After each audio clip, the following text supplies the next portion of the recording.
આગામી 5, 6, 7 જૂનના રોજ રાજકોટ રેસકોર્સ મેદાન ખાતે બાગેશ્વર ધામ પીઠાધીશ્વર શ્રી ધીરેન્દ્રકુમાર કૃષ્ણ શાસ્ત્રીજીની સાનિધ્યમાં સનાતન સેતુ હનુમંત કથાનું એક ભવ્ય અને દિવ્ય આયોજન કરવામાં આવેલ છે।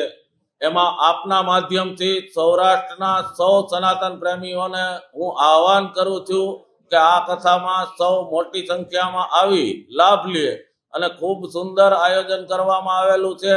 વિશાળ ગ્રાઉન્ડ છે, પાર્કિંગની પણ વિશાળ વ્યવસ્થા છે, એટલે કોઈ આવનારી જનતાને કોઈ પણ જાતની તકલીફ પડે એવું આયોજન નથી, સુચારું આયોજન કરવામાં આવેલું છે। તો સર્વે સનાતનીઓને આહ્વાન છે કે 5, 6, 7 જૂન સાંજે 7:30 થી 11 વાગ્યા સુધી કથાનો સમય રહેશે અને બાગેશ્વર ધામ સરકારનું સાનિધ્ય પ્રાપ્ત થશે। એમાં પીઠાધીશ્વર શ્રીની ઈચ્છા મુજબ એક દિવસ દરબાર પણ લાગશે। એ તારીખ આવ્યા પછી જાહેર કરવામાં આવશે કયા દિવસે દરબાર લાગશે।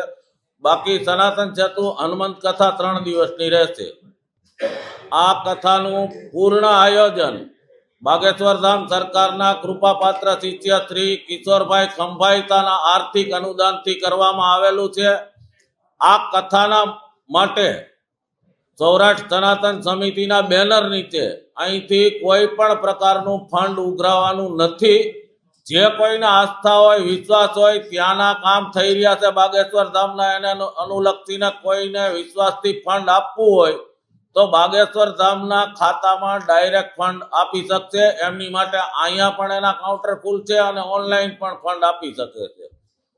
જ્યારે મહારાજ શ્રી પધારશે એરપોર્ટથી રાજકોટ, ત્યારે એરપોર્ટથી લઈ કુવાડવા ગામ, બોમ્બે સુપર સીટ્સ પાસે, ગ્રીનલેન્ડ ચોકડી પાસે, શિવશક્તિ હોટલ, ડી-માર્ટ, કુવાડવા રોડ ઉપર, પારેવડી ચોક, હોસ્પિટલ ચોકે શ્રી આંબેડકરજીની પ્રતિમાને ફૂલહાર કરી, ચૌધરી હાઈસ્કૂલ ચોકમાં, બહુમાળી ભવન ચોકમાં સરદાર વલ્લભભાઈ પટેલની પ્રતિમાને ફૂલહાર કરી, જિલ્લા પંચાયત ચોક, કિસાનપરા ચોક, અક્ષર માર્ગના કોર્નર ઉપર બીએપીએસ મંદિર સામે કોટેચા ચોક સ્વાગત થઈ અને કિશોરભાઈ ખંભાઈતાના ઘરે જ્યાં ઉતારો છે ત્યાં પીઠાધીશ્વર પહોંચશે।